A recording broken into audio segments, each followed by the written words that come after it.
Coming up next on Another View, an update on what's happening in Norfolk Public Schools. This week, the Norfolk School Board announced a new school superintendent. His name is Dr. Samuel T. King, and we'll talk with him live this hour about some of his plans for this urban school district. We'll also talk with School Board Chair Dr. Kirk T. Houston and Interim Superintendent Michael Spencer about this year's on-time graduation rate and whether or not the dropout rate has lowered.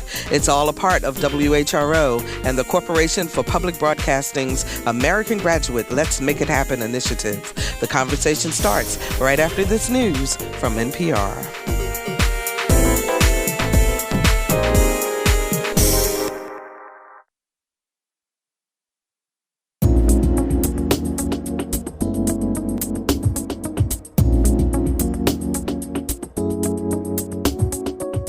Discussing the issues and celebrating the successes of the African American community. This is Another View.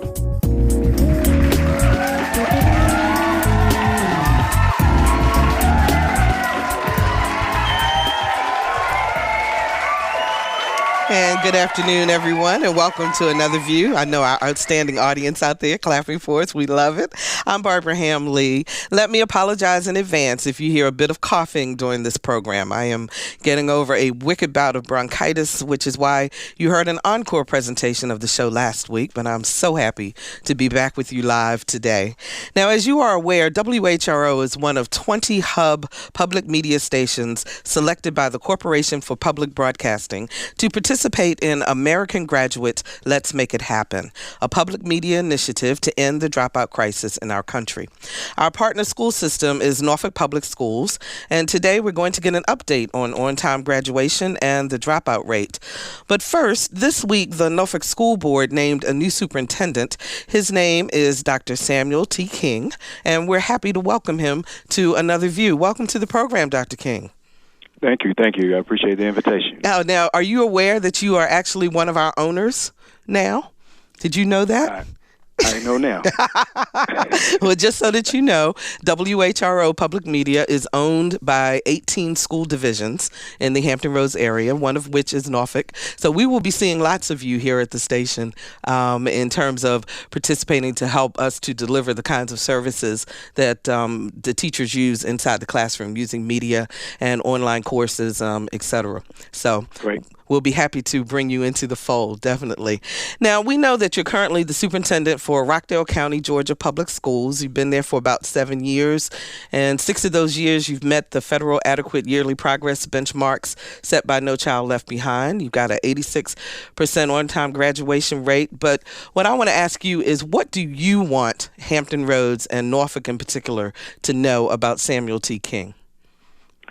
Well, of course, I am married. I have 3 sons and a daughter. Mm-hmm. From a personal family standpoint, my boys are out now, and they're not grade school age. My daughter, of course, is the last one, and she's 16. Oh, okay. So from a personal standpoint, that's a bit about family and where I am with that. So, will she attend Norfolk schools? I'm sorry? I said, will she attend Norfolk Public Schools? Yes, that's the plan, but, I have to make that transition, so that's going to be a gradual transition for me, and I will be beginning that transition process in the next few days. So she will be an 11th grader, so we're making those steps now. I know that must be hard for an 11th grader to move from all her friends and so forth. Absolutely. That's why I'm trying to phase it, so that she, won't present such an outcry, So, but she is excited. But with that comes all the things that you are alluding to now. But mm-hmm. But yes, 3 sons and a daughter.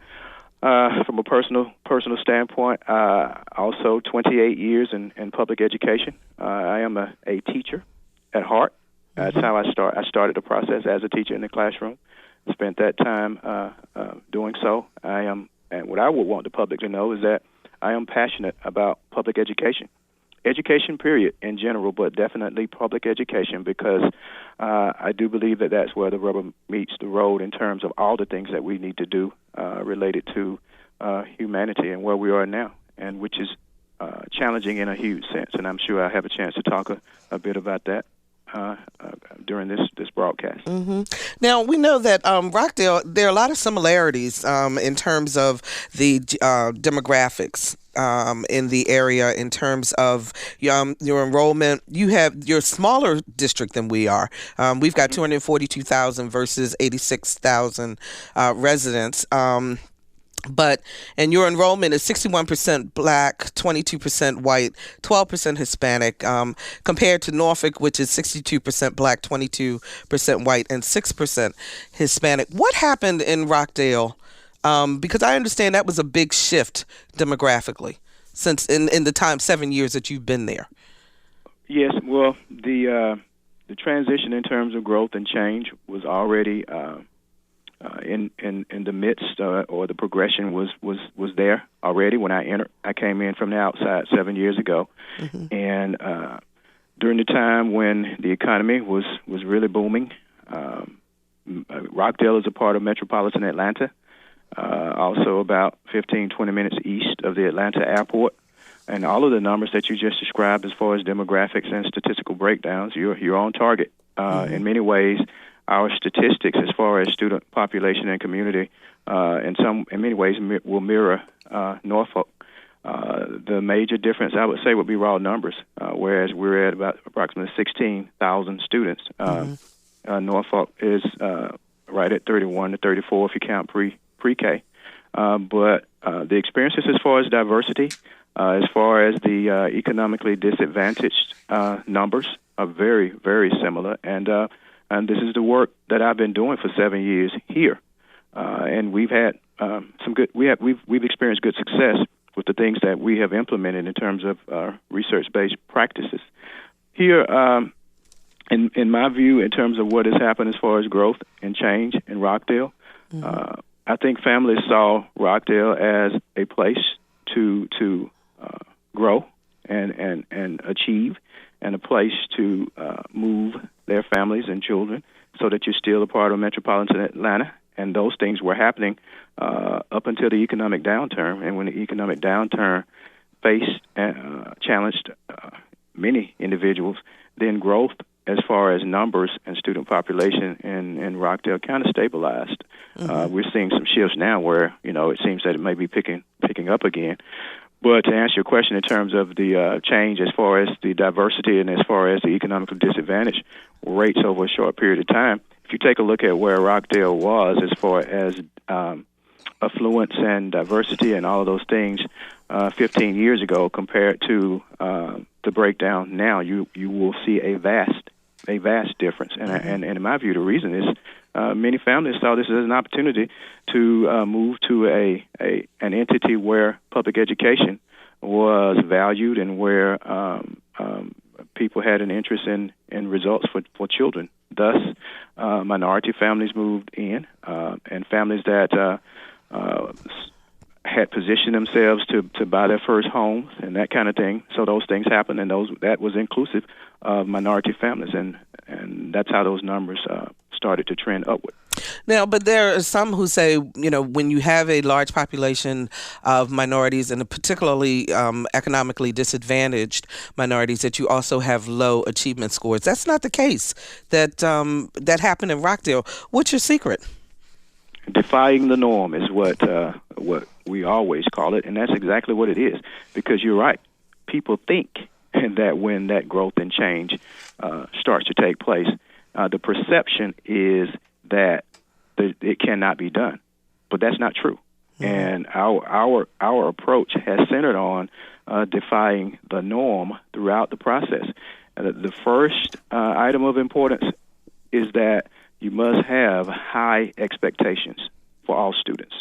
It matters not the subgroup. It matters not the ethnic background, or whether you're limited English proficient, or whether you're a student with a disability, or whether you are from an economically disadvantaged household or an affluent household.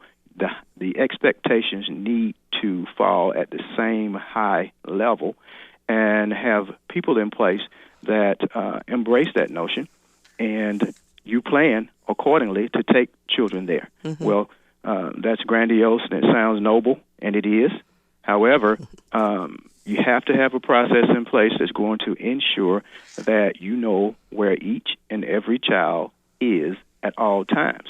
And if that child is struggling across standards, then you have measures in place in the form of safety nets to plug those gaps early, not from a summative standpoint, but from a formative standpoint early if they're struggling, and you provide those safety nets. And if they're on target and moving to the exceeding range, that you have those opportunities, that you know that, first off, in those individual classrooms, and that you have those measures for challenging those students and enriching those students, as well as looking at those students that are struggling and moving forward. Yeah, in other words, you know where each child is. I read that you said you like to raise the floor and the ceiling simultaneously. Yes, that's in essence what I mean. But I think another piece that we have to remember when we're looking at gaps, because the gaps are there, when you consider it a notion of raising the floor and the ceiling simultaneously, you must accelerate the rate at which you raise the floor, because if you don't, you will never close and or eliminate those gaps. Mm-hmm. And so those are things that will center on the secret, for the lack of a better way to say it, in terms of our success. But the team is important. Everyone does not believe as I do, and nor are they passionate about the same work and the same view. So you want those people on board that feel that this is a non-negotiable, and that they want to be a part of this. So how do you rally the team? How do you bring them around to your point of view? Making them a part of the process. As a superintendent, I'm an advocate for children. I'm a chief executive officer, but I am there to provide leadership, to train, but also to facilitate. But I am also there as a person that will lead collaboration and shared decision-making. So in order to rally people around this whole notion, this mission, and this vision, they have to be involved in that process. If they're involved in that process because they are knowledge workers, people that work in public education, educators are some of the most educated individuals in the world. And I think we tend to forget that. Mm-hmm. And we need to utilize those strengths around a table with all hands on deck to take a look at, okay, where are we and where are we going? What are our highest aspirations? And rally them in terms of developing strategies to take us to that mission and that vision. And that's how you get people involved. That's how you get the community involved, is to ask them to come to the table to talk about public education and where we are and how we can move forward. 440-2665 or 1-800-940-2240 are the numbers to call if you'd like to ask the incoming superintendent for Norfolk Public Schools a question. 440-2665 or 1-800-940-2240. Dr. King, I know that you did an interview earlier this week with the ABC affiliate, and a lot of people honed in on your discussion about evaluating employees and so forth. I want to offer you the opportunity to set the tone that you intend to set in terms of working with all the constituencies in Norfolk Public Schools. Thank you. I am looking forward to being a part of the community and a part of the process for public education, but also a part of the team, meaning tapping the talent that is already there and present and involving them in this process of moving forward as a team. And that means I would do a great deal of listening, a great deal of observing, a great deal of review of records that will be provided to me from the stakeholders that are already there, and utilize that team going forward. That's important. That's important to me. And I heard the reference that was made of cleaning house. Well, I never said I was going to clean house. That's not what I'm coming in to do. I'm coming in to make a difference for children, but involve the people that are already there in that effort to assist with making a difference there. Of course, a part of being a leader centers on the fact that you have to, as you rally that team and as you involve individuals in shared decision-making, you have to have a certain level of readiness and a certain level of competence. Mm-hmm. Well, my responsibility will be to provide those opportunities for people and to develop people, to develop those plans for people to get better so that we can provide what we need for the children. And that's what I intend to do. Okay. Christine joins us from Norfolk. Hi, Christine. You're on the air. Hi, Dr. King. My name's Christine DeHaven. I have a special needs son in Granby Elementary here in Norfolk, and I just kind of want to know what's been your biggest challenges regarding special education and your current job. Good question. I think the biggest challenge thus far, when you take a look at special needs, is to ensure that the IEPs are really aligned with the needs of each individual child. And so you know that IEP, of course, is that individualized education plan that should be specific to the needs of that child. Many times you find that there are some needs there when you take a look at those IEPs and making the changes. And I also find that many times parents and the relevant stakeholders might not be quite as informed and empowered as they should be in terms of bringing all the people to the table in an ongoing sense to continue to talk about what those needs are. In other words, parents should be involved in those IEP meetings, and you receive invitations, but you need to really be engaged in that process of learning.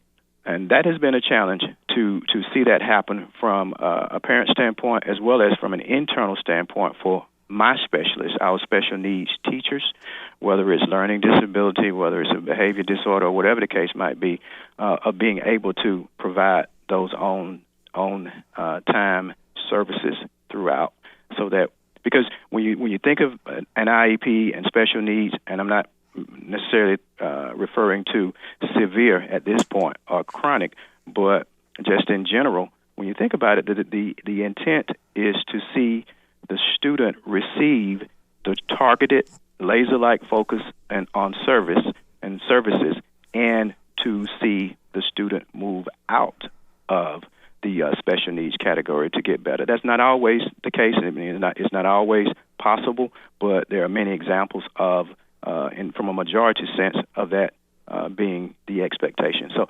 those are the challenges that I've seen. But I find that if you make this a fluid process, you pay attention to the needs of that child, and you see the example of those indicators and standards in that IEP, that everybody ends up a winner in that case, and that the student begins to prosper.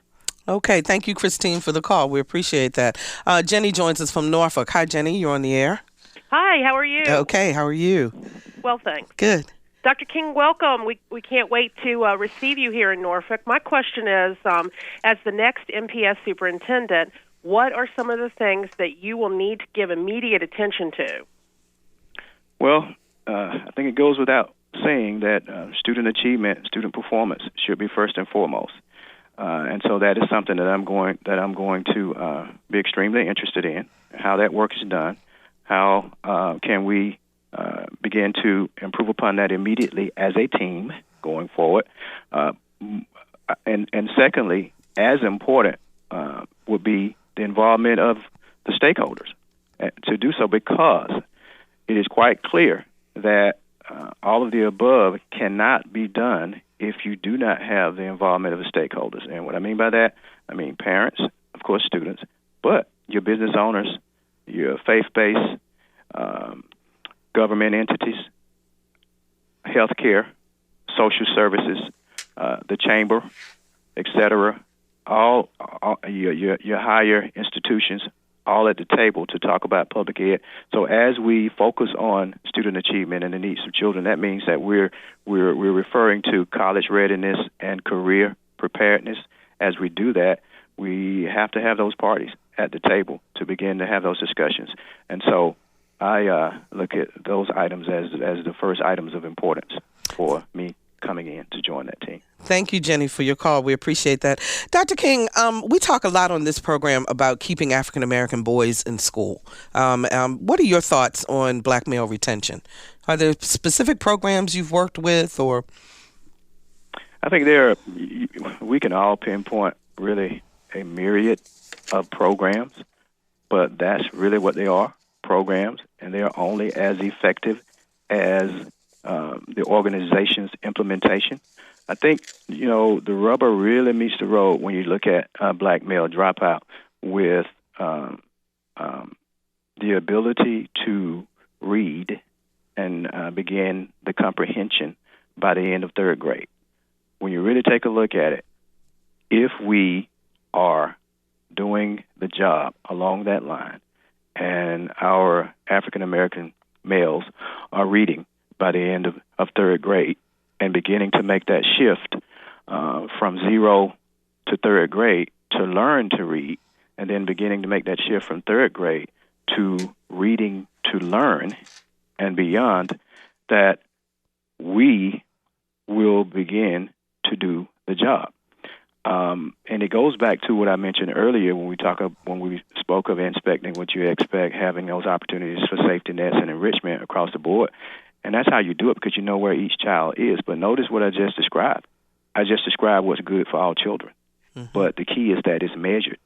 And if you disaggregate results across what I just mentioned, then children are not allowed to slip through the cracks. So, again, ensuring that happens. But then the next question becomes, okay, what about those children that didn't have that opportunity or didn't have that experience if that process was not in place and now they have dropped out?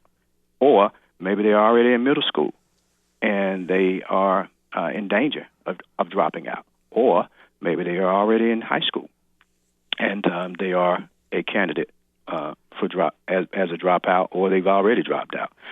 What do you do then? So in terms of what I'm mentioning, what I just mentioned is what will allow us to begin to eliminate that process when you talk about being able to get children literate by that time. But what about those that didn't have an opportunity to benefit from that? Well, then you have to have now your short-term response to that. And much of that centers on taking a look at students at the high school level that may be woefully behind on credits, because many times when you look at black male dropouts, it's because we didn't do what we should have done in the early levels to get them literate, and now they're in high school and they're not. Mm-hmm. Now, there are exceptions, because each dropout is not a person that is not reading at a certain level, but there are many, many examples of that. Mm-hmm. So you got to have opportunities for credit recovery in all of your high schools. And not only opportunities, you have to implement that at an effective level and measure it so that you know that you are getting students back on track. You got to have opportunities to invite and attract back those students that have dropped out. So some form of an open campus approach where you have what I refer to as mini-mesters to begin to get students back on track. And it is about, and it should be about, college preparedness and career readiness along the line. So you begin to sing that song at the early level, elementary, middle, through high school, so that it is the expectation of the black male that you're going to follow a roadmap, and here it is. And if parents don't know that, or the guardian does not realize that this is important, then we have to have strategies in place in terms of our blueprint and our strategic plan to get this information to the parent to say, here's the path that your child needs to follow. In other words, we got to give students, provide those high expectations, got to provide those opportunities, and we have to measure our success going forward with those things. Mm-hmm. And I think that's where we begin with in terms of a black male dropout. Well, we are going to have plenty of time to talk with you again when you actually come to Norfolk and make your home here. And we welcome you to the area. And we appreciate you spending some time with us today to talk about your vision and to talk about what you intend to do as the newest superintendent for Norfolk Public Schools. Is there one last thing you'd like to leave the audience with? I am looking forward to making the transition, and again, looking forward to joining the team and joining the community so that we create a situation or embrace where we are moving forward, moving a system to a world-class system. And I know that that's the expectation of the community. Okay. Thank you so much for joining us, Dr. King. We really appreciate it. And we'll be right back.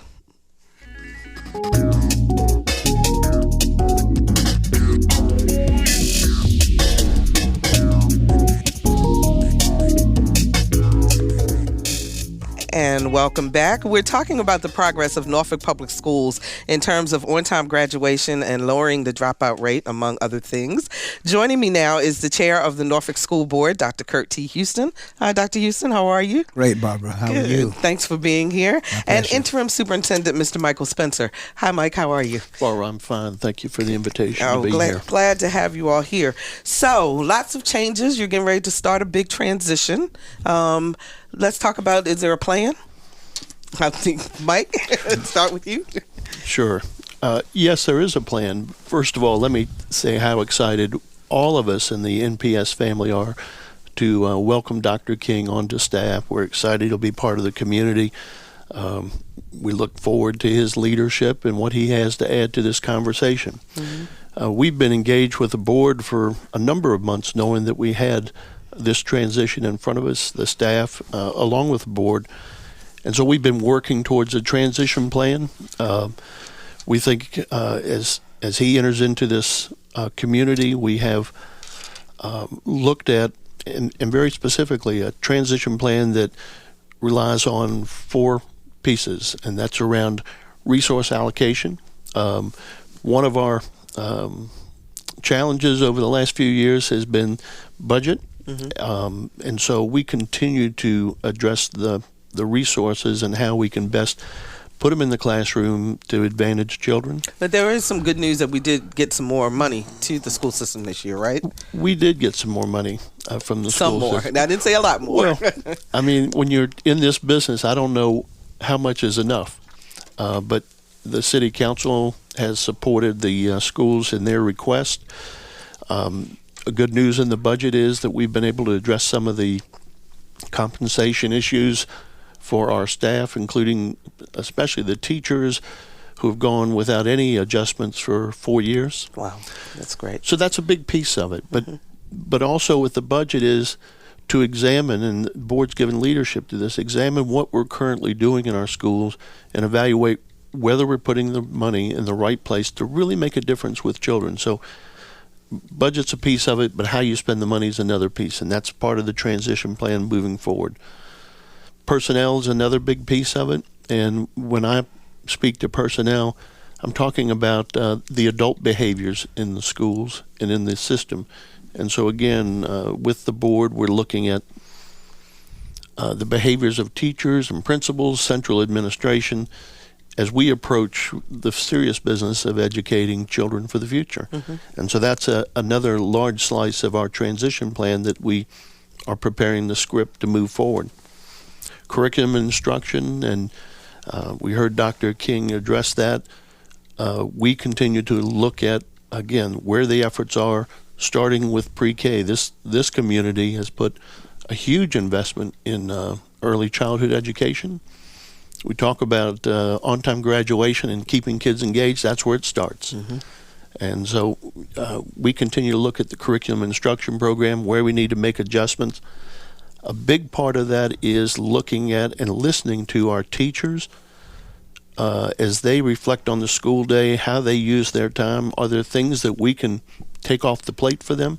So that they can spend more time with the students? So they can spend more time there. I mean, of all the things you can give a classroom teacher, time is the most valuable. And so that's a big part of our transition plan moving forward, how to incorporate those adjustments. And then the last piece is around climate and student behavior. Mm-hmm.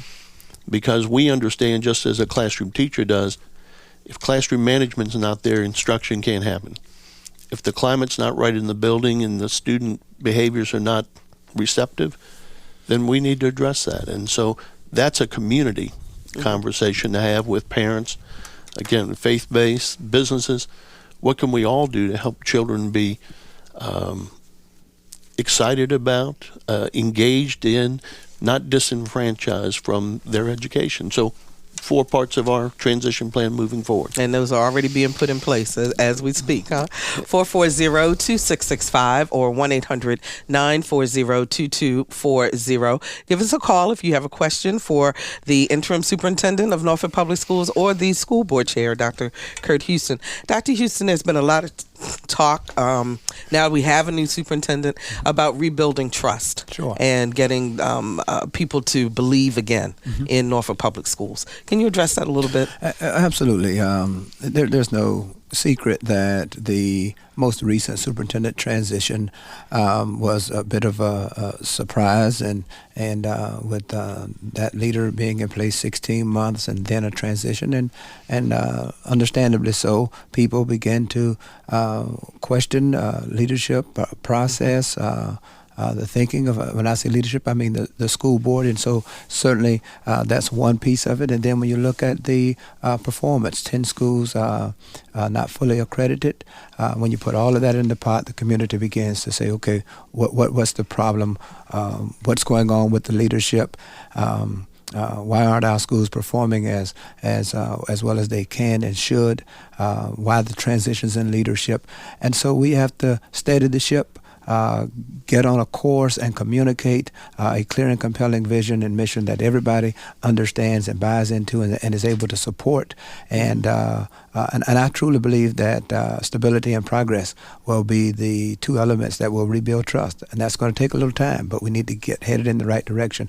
Through the transition, I think we have been stabilized. Mike has provided great leadership along with the senior leadership team. I think we're moving in the right direction, and with the transition plan, I believe that we'll get to seeing our schools fully accredited and be in the world-class system that we all want to be. Mm-hmm. What was the thing about Dr. King that took it over the top for the school board? Well, one of the things that was really important is that it was a leader with a proven record of success in an urban district. A district whose demographics mirrored and were comparable to ours, and when you look at the performance of the schools there, with the almost identical numbers of kids with low socioeconomic status, but also all the kids are performing, and not just those kids who are African Americans or poor kids, but all of the children performing at a very high rate, and all schools meeting AYP for the last 6 years, and scores in the 80 and above percentile. And we found that kind of record of success in a district like that very, very impressive. Okay. Mike, where are we in terms of on-time graduation for this year? What do you think? Well, it's a big conversation. We took an early look at that this school year based upon last year's results, and we've really taken some very thoughtful actions, but with a real sense of urgency this year. We put some things in place. For example, first of all, it's the thrust of going back and re-engaging children that are not in the high school. And so we've had attendance liaisons and others out in the community knocking on doors. Actually searching for the kids. Inviting kids back in. We placed in every school in January a graduation coach. An individual whose really sole service is, starting in the 9th grade, keeping kids engaged. And you can know, I've been a high school principal. Kids that start falling away, feel disenfranchised. This is an individual that will keep those people engaged and lead them towards graduation. Well, okay, so we say keep them engaged. They really work with the students to find out what's going on with them, perhaps lead them to services that they may need, or find a teacher to mentor. I mean, is it that kind of involvement? Exactly. Just on the ground kind of services that keep children being successful, giving them the services so they feel that academic success and they want to be part of that future. We have a great database that the Virginia Department of Education has provided. It's called VIEWS, Virginia Early Warning System. And through research and practice, they can actually provide a database to school systems, starting off with looking at attendance and promotion rates and test scores. We can actually look at a student body and tell those students that are most likely, based upon research, are possible dropouts. And so we really focus on those children and take care of their needs. So that's one very specific thing that we've done this year. Another program opportunity we put in place is, we know when we invite children in, if you're 16, 17, 18 years old and you've not matriculated any high school credit, it is very difficult to aim towards graduation. Sure. And so we have placed in every one of our high schools a pre-GED class.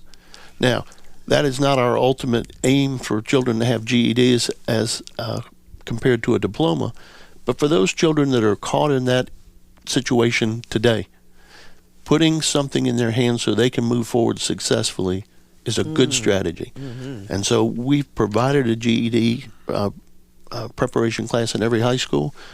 They've been well received, and children are taking advantage of those. So those are some things that are working. I want to talk to Geraldine calling us from Norfolk. How are you?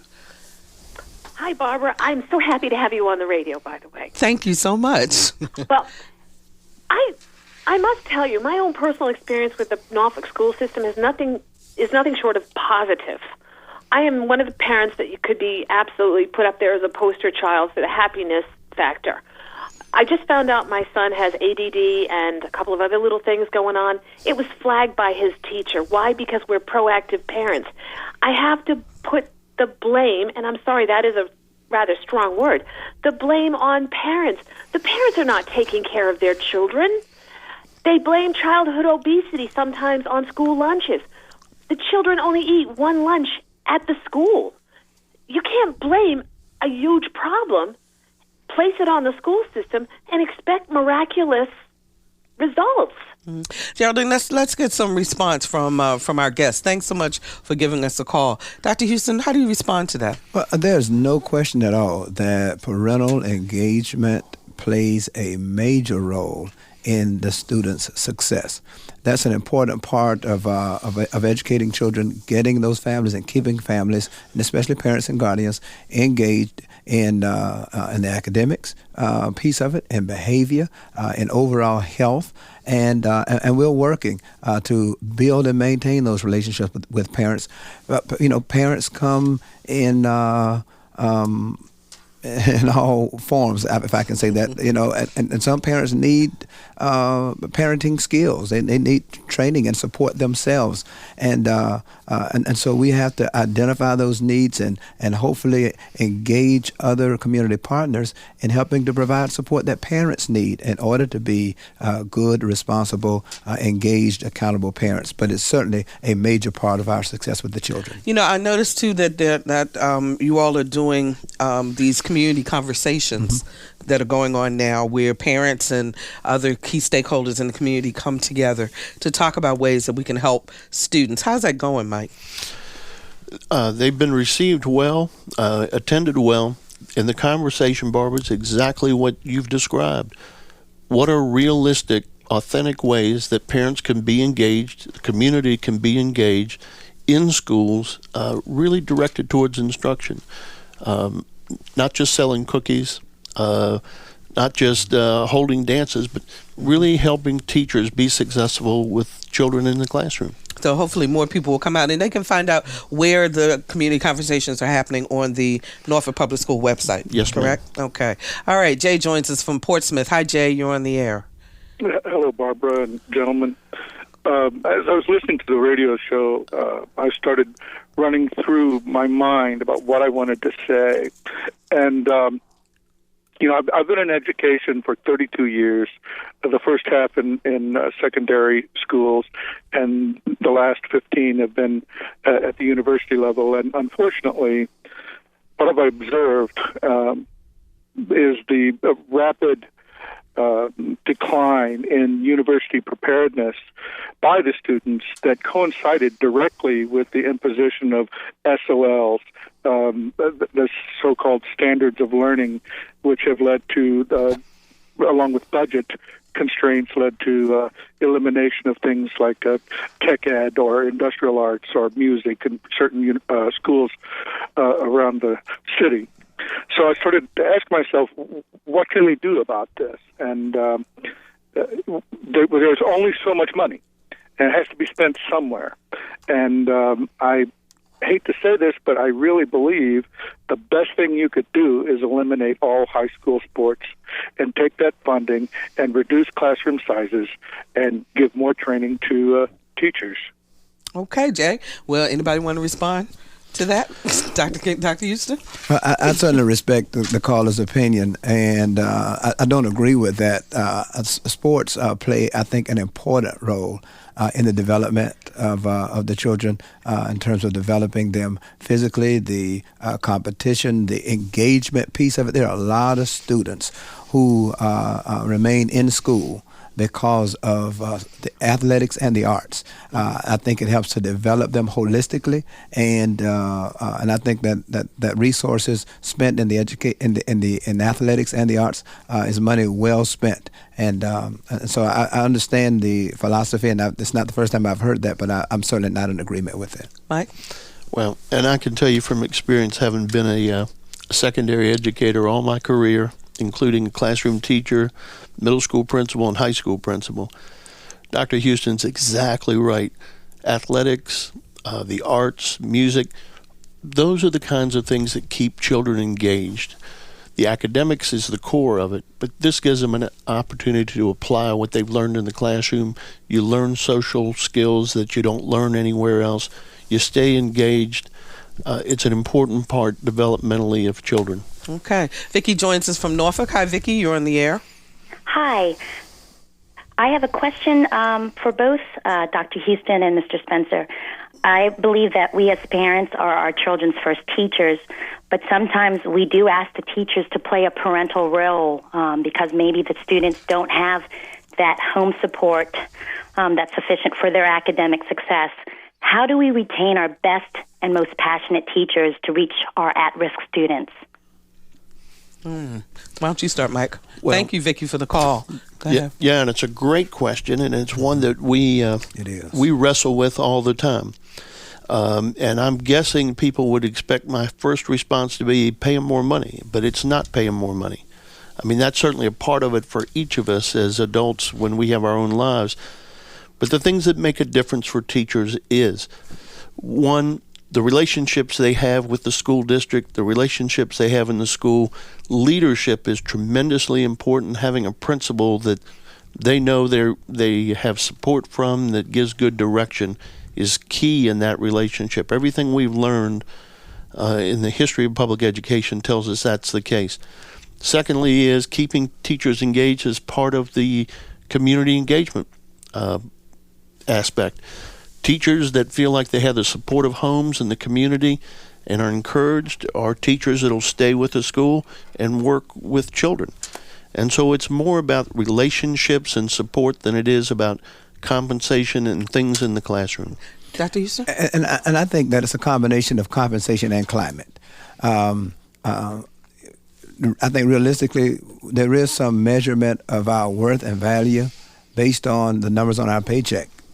Let's face it. But I think climate is equally a part of it, because when people, and in this case teachers, feel a sense of fulfillment, a sense of personal reward and self-actualization in the work, they feel good about what they're doing, they want to come to work each day and work with children, that you will attract and retain the best. And that means creating a climate where teachers are respected, feel appreciated, as Mike said, by the principal in the building as well as by senior leadership downtown. And so creating a place where I want to come to work, I feel valued both by my internal stakeholders as well as the parents in the community. If you look at the pay scales across the spectrum in this country and look at what teachers are paid, it doesn't reflect a high value on public education teachers. And I think that's a problem, where people can make millions and hundreds of millions of dollars playing sports in this country. And the people that need to teach our kids on a daily basis to help them to be able to grow. Are nearly on food stamps in some cases. Yeah. It makes a difference. We've got about 2 minutes left, and Mike, I on the show a couple weeks ago, we talked about the Gates Scholars that we have this year. Tell us some other good things that have happened in Norfolk Public Schools this year. Well, I mean, we've had so many good things. We've talked a little bit about the budget process. We've had lots of good things going on in our classrooms.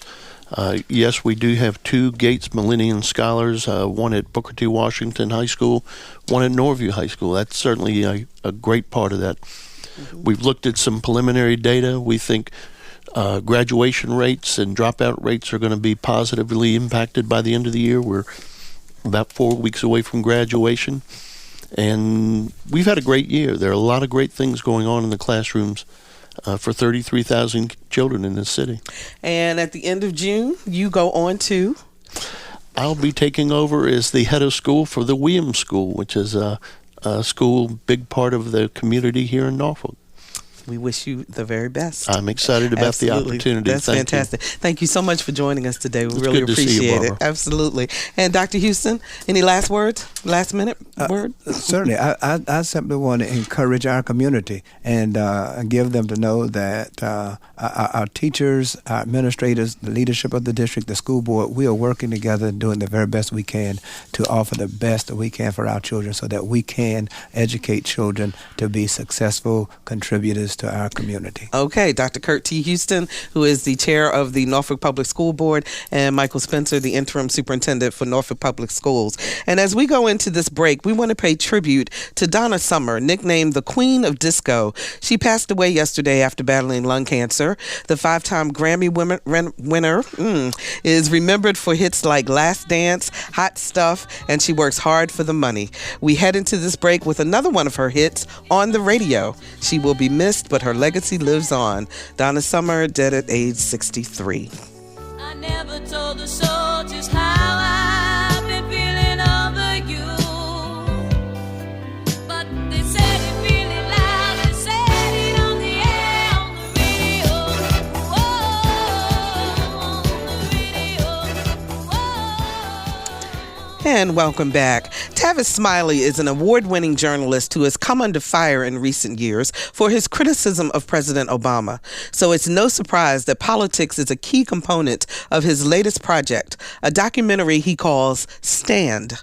During the summer of 2008, the PBS talk show host, joined by several close friends, took an eye-opening bus ride through Memphis and Nashville.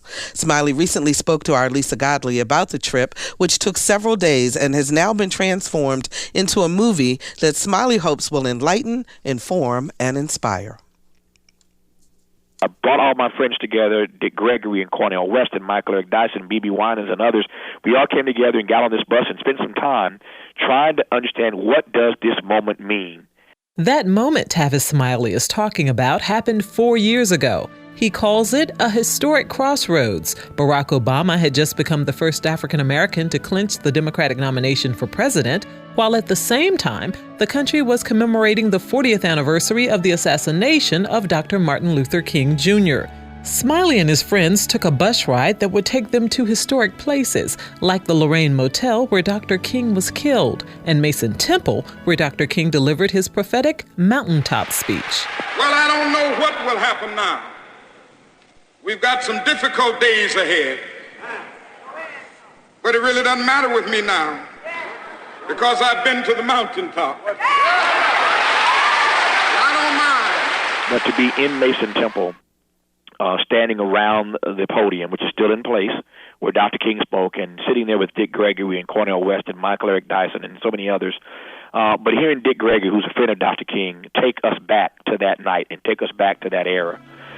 It was moving. As long as I live, I will get chills down my spine, goosebumps, hair bumps every time I think about that moment with Dick Gregory and Dr. West and others in that church in Mason Temple. So to spend that kind of time with persons who were there and to be in discourse and dialogue with them was just fundamentally life-changing. And I mean that seriously. It was life-changing and life-altering for me. Those moments are captured in Smiley's documentary titled Stand, currently airing on the Documentary Channel. Smiley says Stand is something that will be of interest to everyone, but he says it carries a special message for young people. Young people, and I was once younger, oftentimes as young people, we tend to think that there is only the after picture. We are living in the present, we are living in the after, and we don't realize that there was a before. And so there was a before. I say all the time that BO doesn't just stand for Barack Obama, it stands for before Obama. I mean, there is history before Obama. He didn't just fall out of the heavens and end up in the White House. He is part of a 400-year journey, a 400-year continuum of how we made it to this place that we celebrate. So I'm glad he's there. I voted for him. I'll vote for him again. Want him to get reelected so he can do more than he's already done. Smiley says one of his biggest concerns since President Obama was elected is that the voices that once spoke out have gone silent. Somebody has got to tell the truth about the suffering of our people and the condition of our people. And we can't give presidents passes because they're black. We have to do what we've always done, and that is to make sure that we are pushing an agenda that is in the best interest of our people. We must never be silent, never be reticent about that. And if these great heroes of the past and sheroes of the past were alive today, they'd be reminding us of that. In Stand, Smiley and his friends not only look at history and politics, but explore different aspects of the black male experience in America. So as part of the American Graduate Let's Make It Happen initiative, I asked Smiley to leave us with words of encouragement for young people, particularly black males who might be considering dropping out. As an African American especially, without an education in life, you are twice defeated. Nothing you will ever do is more important than getting a high-quality education. For so many of us, we do that against all of the odds. But there is no investment that you will ever make more important than the investment you will make in yourself. Get your education. For Another View, I'm Lisa Godley. No truer words spoken. Get your education. Time now for things to view and do in Hampton Roads. You will be my Saturday love. The 200-plus Scholars Breakfast is tomorrow, Saturday, May 19th at 9 a.m. at the Virginia Beach Convention Center. For 15 years, the Hampton Roads Committee of 200-plus Men has presented this breakfast in honor of academic achievement for young men in our area. Tickets are available. Call 455-9260 for more information. Community conversations about the success of Norfolk Public School children continue, and you're invited to attend on Tuesday, May 22nd at 6 p.m. at Sherwood Forest Community Center on Little John Drive in Norfolk. Come share your ideas on how to make our schools better. Call 628-3459 to find out more. And you're invited to attend the Standing Up for Kids Legacy Awards Breakfast on Wednesday, May 23rd from 7:30 to 9 at the Murray Center, Brambleton Avenue, Norfolk. The event is free. Call 533-4660 for more information. The Norfolk Virginia Beach chapter of Alpha Phi Alpha Fraternity hosts its 74th annual High School Inspiration Dinner on Thursday, May 24th at 7 p.m. at Grace Episcopal Church in Norfolk. This dinner is designed to encourage young African-American male high school students to continue to pursue their education and to honor those who have done so. Call 708-4656 if you'd like to attend. And you're invited to attend a Red Hat Society Tea Party on Saturday, May 26th at 2 p.m. at the Lighthouse Point, Cedar Road in Chesapeake. RSVP at 382-4911. You can find these events and more on our website, anotherviewradio.org. And while you're there, sign up for our eView newsletter, a once-a-week reminder of upcoming shows.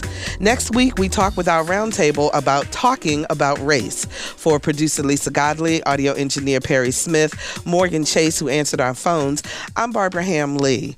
And we leave you today with some music from the man they called the Godfather of Go-Go. Chuck Brown passed away this week at Johns Hopkins Hospital after being admitted for contracting pneumonia. While he was always very popular in the D.C. area, his band, the Soul Searchers, made the national spotlight when their hit Bustin' Loose topped the R&B charts for a month.